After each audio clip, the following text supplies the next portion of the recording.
Chicago woke up with 3 bombs ready to explode at Hallis Hall. A key player is on the GM's radar to be cut before week 1. The most important position on offense has become a war zone, and if the coach makes the wrong choice, Caleb Williams could end the season in the hospital. Who are the traders on the offensive line putting our QB at risk? And the mystery of the running back who came out of nowhere to run over veterans in practice. Believe it, a torturous decision will be made in the next 10 days, and this changes everything for the Bears. You're going to see here firsthand the backstage of a crisis even local journalists don't know about. Don't click away now. The last revelation will make you run to the comments screaming, "Nurse fire pose." Subscribe now, hit that like button, and hold your phone tight, because this analysis will shock even the most die-hard Navy Blue fan. You won't believe what's happening with our roster. Britton Brown is literally trucking tackles in the end zone like a semi, and I think this could be the most underrated find of this training camp. But here's the problem. Ben Johnson has only 10 days to make decisions that will define our future. And you know what else drives me crazy? We're talking about roster cuts on August 26th, people. Travis Homer is injured, Roschon Johnson is also dealing with injuries, and suddenly we have guys like Ian Wheeler and this Britton Brown making plays that make us question everything. But let me tell you exactly what happened in that Bears-Bills joint practice session on Friday. It was a goal line situation, 3rd and goal on the 3-yard line. Everyone expected it to be Kyle Monagai, who's been our most consistent running back in practices, or maybe Ian Wheeler, who's impressing in his recovery from injury. Even Dayon Hankins was in the mix. But no, it was Britton Brown who took the handoff, lowered that shoulder like he was Walter Payton reincarnated, and just destroyed 3 different tacklers in the end zone. I'm telling you, when I see a guy 6 feet 1 inch and only 200 pounds play with that physical intensity, it reminds me why Chicago has always been the city of tough guys. And here's what you need to understand about this running back situation. DeAndre Swift is our obvious starter. That's not in question. Roschon Johnson, when healthy, is our power back and short yardage specialist. But those 3rd and 4th spots? This competition is fiercer than playoff baseball.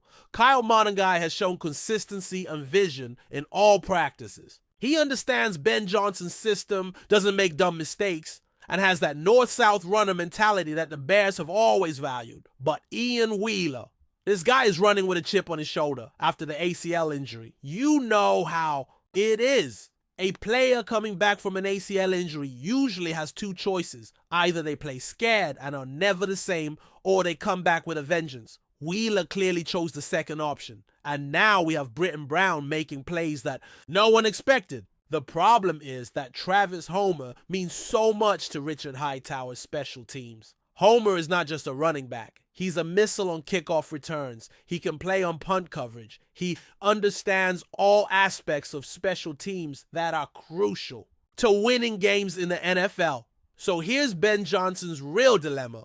Do you keep the reliable veteran who helps on special teams but lacks offensive upside? Or do you bet on the raw talent of a guy like Wheeler or Brown who can explode at any moment but are still learning the system? And it doesn't stop there. In the quarterback room, Tyson Bagent is outperforming Case Keenum in practice. Can you believe it? A guy who came out of nowhere from Northern Illinois University, a school most people can't even find on a map, is proving he can be our legitimate backup behind Caleb Williams. But let me explain what's really happening here. Case Keenum was brought in to mentor Caleb Williams, the veteran in the quarterback room who knows the league, who has been through different systems, who can help Williams avoid rookie mistakes. Keenum is 37 years old, has played for 8 different teams in the NFL, and knows all the tricks of the trade.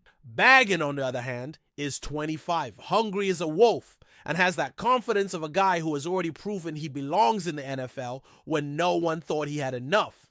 Talent. Remember, this guy started 4 games for the Bears in 2023 and won some of them. He's not just a cam palm, and here's what impresses me about Bagent in the last few practices.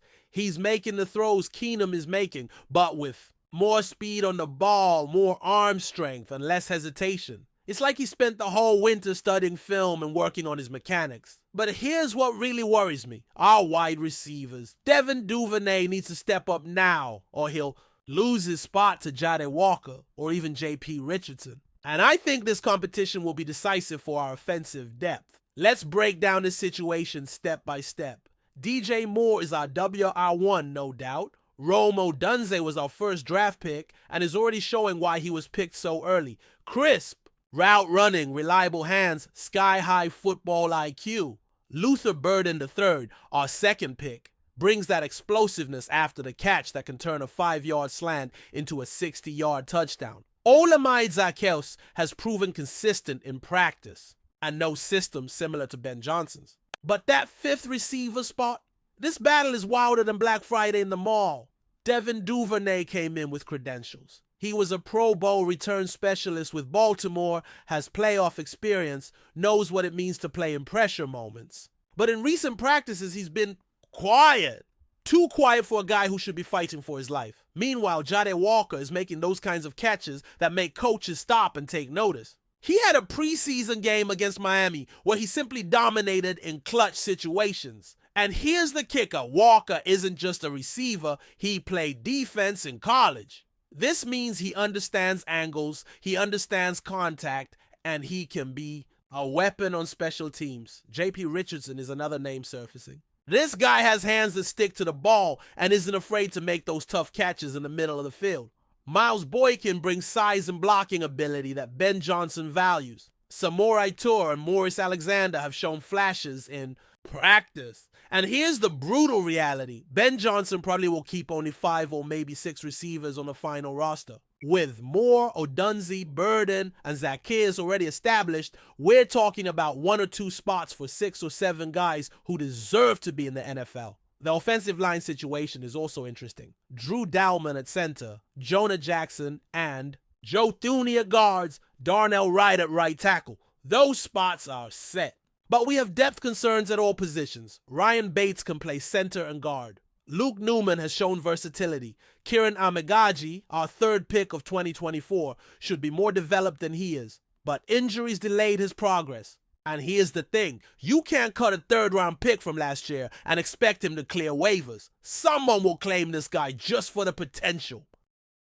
Now let's talk about the real deal. Caleb Williams is finally starting under Ben Johnson against Buffalo. And I ask you, are you ready to see our franchise quarterback in action for the first time with our real offense? Because listen well, Declan Doyle was clear. Whenever this happens, it's unacceptable. He's talking about pre-snap operation, about discipline, about doing things the right way from the first snap. And when the Bears offensive coordinator talks like that, you know he's worried about fundamental things that simply can't happen in the regular season. Let me break down exactly what Doyle wants to see in this game against Buffalo. First, he wants a clean operation in the huddle. Players getting to the line of scrimmage quickly, everyone lined up in the right spots. No confusion about assignments. It sounds basic, but you'd be surprised at how many professional teams still make these fundamental mistakes. Second, he wants to see Caleb Williams comfortable in the pocket. Williams spent his entire rookie year learning to read NFL defenses, but now he needs to show he can do it under pressure, with real pass rushers coming at him, with linebackers changing their coverage at the last second. And here's something not a lot of people are talking about. Ben Johnson is using this preseason game as a laboratory. He's not just trying to win the game. He's experimenting with different personnel packages, different formations, different ways to get our playmakers the ball in space. And you know what excites me? Tyson Bagent is showing real growth. Case Keenum said something that stayed with me. He responded, stayed the course, wasn't freaking out. That's Bears mentality, people. That's what separates the true Chicagoans from those who can't handle the pressure. Let's analyze exactly what happened with Bagent in the first preseason game. He started nervous, which is natural. First series, 3 and out. Second series, another 3 and out. At that point, you can see in a quarterback's eyes if he's going to fold under pressure or if he's going to fight back. Bagent's third series was where everything changed. 4th and goal on the 1-yard line, maximum pressure, and he did exactly what a Bears quarterback should do. He fought for every inch, he refused to give up on the play, and he punched that ball into the end zone. This isn't just about physical ability, this is about mental toughness. The interception on the 4th series, that happens. Even Aaron Rodgers throws picks in preseason games. What matters is how you respond. And Bagant responded by leading another scoring drive on the 5th series, finding Luther Bird in the 3rd under pressure and setting up a field goal opportunity. Case Keenum, who has seen everything in his league, recognized something special in Bagant's response. He stayed the course. Those words mean everything for a backup quarterback. In the NFL, your job as a backup isn't just to be good enough to win games when called upon, it's to be steady enough to keep the team confident even when things go wrong. But wait, our running game is doing something special. Kyle Monaghan breaking tackles, Ian Wheeler showing speed after a serious ACL injury, and even Deion Hankins catching touchdown passes. I think Ben Johnson is creating something revolutionary here. And here's where Ben Johnson's offensive philosophy really shines. He doesn't believe in a one-size-fits-all approach for running backs. He wants to use each guy according to their specific strengths. DeAndre Swift is the 3-down back who can do everything. Run between the tackles, bounce it outside, catch passes out of the backfield, pass protect when needed. Kyle Monaghan is the power runner you use in short yardage situations and when you need someone to run angry. He has that low center of gravity that makes him hard to tackle, and he's not afraid to lower his shoulder and initiate contact. Ian Wheeler brings a different element, speed and cutting ability that can break any run for a big gain. The fact that he's coming back strong from an ACL injury shows mental toughness you can't teach. ACL injuries are devastating for running backs because so much of what they do depends on quick cuts and sudden direction changes. Wheeler not only came back, he's running with more confidence than before the injury, and Deion Hankins catching passes for touchdowns. That shows Ben Johnson's creativity. Hankins isn't naturally a pass catcher, but Johnson found ways to utilize his skills in specific situations. Maybe it's a quick slant in the red zone where his size creates a mismatch. Maybe it's a screen pass where his power can break tackles after the catch. And I can't leave out Austin Booker with 3 sacks against Miami, a second-year guy dominating as a pass rusher. This reminds me of the defensive tradition this city has always had from Urlacher's times to now. Austin Booker's performance against Miami was nothing short of spectacular. 3 sacks in a preseason. Game is unheard of for a second-year player. But here's what's even more impressive.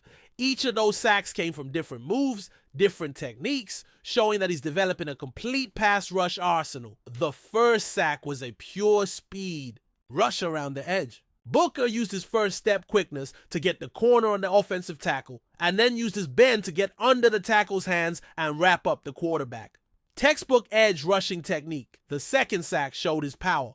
The offensive. Tackle tried to set deeper to take away the speed rush, so Booker countered with a bull rush, driving the tackle back into the quarterback's face and forcing a hurried throw that turned into a sack. The third sack was all about football IQ. Booker recognized that the offensive tackle was overcommitted to stopping his outside rush, so he used an inside counter move, slipped inside the tackle's hands, and got to the quarterback before he could escape the pocket. This is exactly the kind of development that Matt Eberflus and the defensive coaches want to see. They drafted Booker because they saw raw talent, but talent only gets you so far in the NFL. You need technique, you need football IQ, and you need that killer instinct that separates good pass rushers from great ones. And here's what's really exciting about Booker's development. He's still learning. Second-year players typically make their biggest improvement between seasons 1 and 2. And if Booker is already putting up numbers like this in preseason, imagine what he can do when the games count for real. The defensive line depth is also looking stronger than expected. Dominique Robinson got a sack too, showing that we might have found something with these edge rushers. The interior of the line is still working things out, but if our edge rush can consistently get pressure, that makes everything else easier for our defense. And here's the bombshell that's going to blow your minds. Our left tackle is a complete disaster. Braxton Jones got injured in December, didn't impress against Miami, and Ben Johnson admitted he might have to reevaluate the position during the season. You heard that right. The head coach said the starting decision is not final for the season. Folks, that's alarming. How are we going to protect Caleb Williams if we don't even know who's going to be at the most important position on the offensive line? Let me paint a complete picture of this situation, because it's much more serious than many Bears fans realize. Left tackle is arguably the second most important position on offense after quarterback. It's the position that protects your franchise quarterback's blind side, where you put your most athletic offensive lineman because he has to handle speed rushers like Nick Bosa, Myles Garrett, and Khalil Mack. Braxton Jones had an ankle fracture in December that ended his 2024 season. Ankle injuries for offensive linemen are particularly tricky because so much of what they do requires precise footwork, quick first steps, and the ability to mirror pass rushers' movements. You can't do any of that effectively if your ankle mobility is compromised. Jones finally got healthy enough to compete for his job back, but his performance against Miami was concerning. He allowed a sack and 2 pressures in just 24 snaps. That's a pressure rate of over 12%, which is way too high for a starting left tackle in the NFL. Compare that to Ozzie Trapilo, who played 37 snaps, allowed 0 sacks, and just 1 pressure.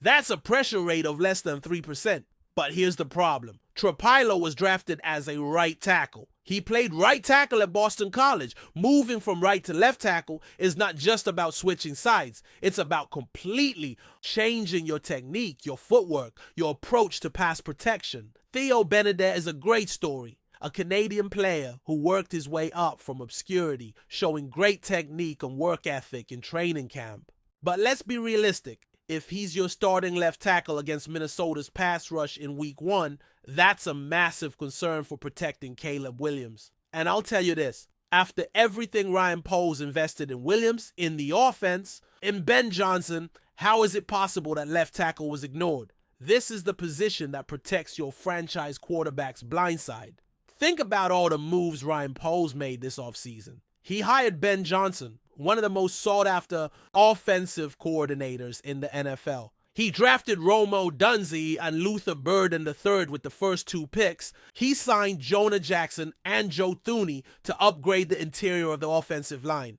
He brought in DeAndre Swift to solidify the running game. But left tackle, the position that directly impacts all of those investments, he essentially ignored it, banking on Braxton Jones returning healthy and effective from injury. That's a massive gamble with your franchise quarterback's health and development. Ben Johnson was straightforward. We love to see someone step up and make it clear to us that he's the guy, and we haven't seen that yet. This is extremely concerning. Chicago!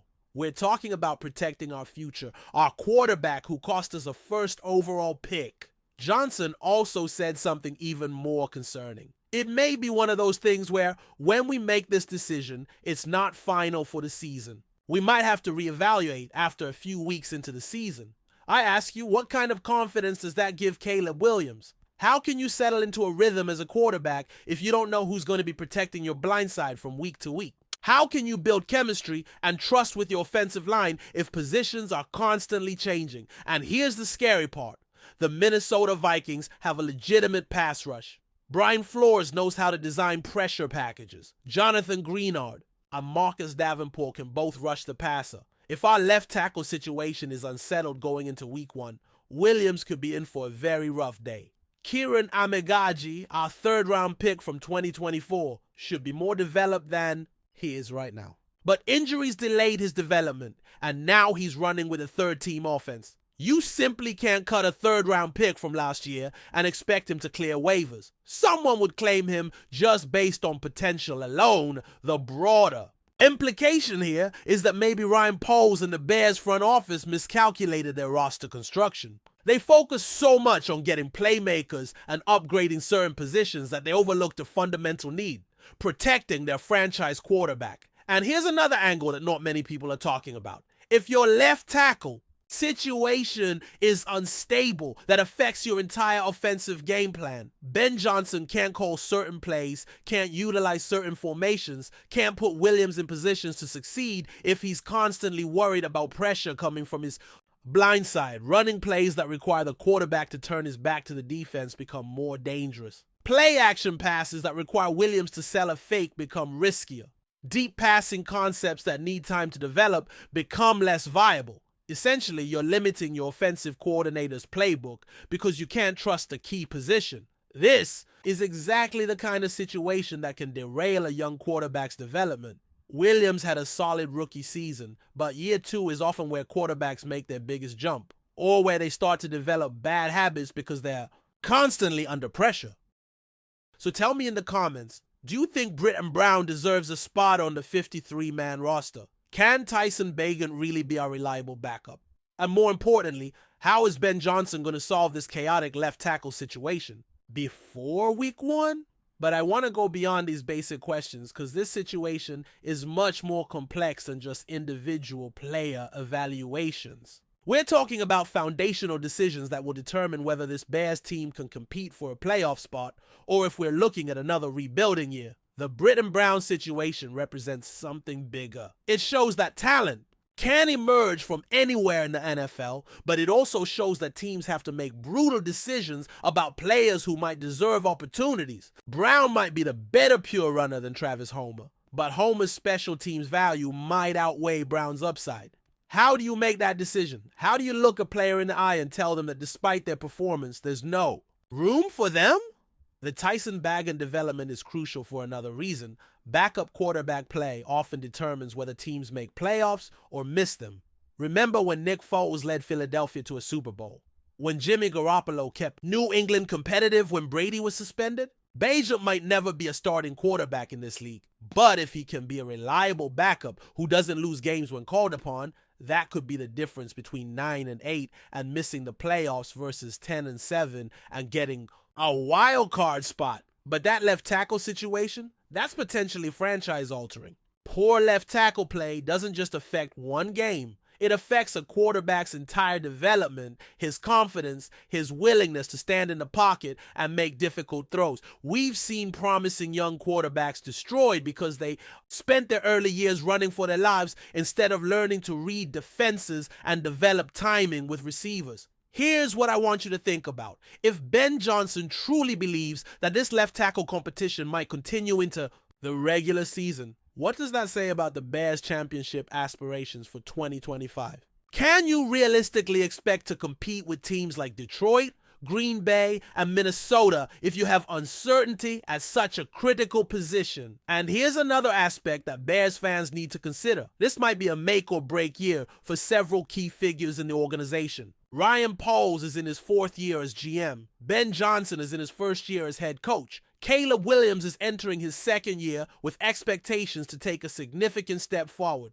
If this season doesn't go well, there could be major changes coming to Halas Hall. That's why these preseason evaluations are so important. Every rep, every practice, every preseason game is an opportunity for players to prove that they belong, for coaches to figure out their best lineups, and for the organization to build chemistry and confidence before week 1. This is our Bears family, folks. This channel is where the truth about our team is told without filter, with the passion that only those who live and breathe navy blue and orange can have.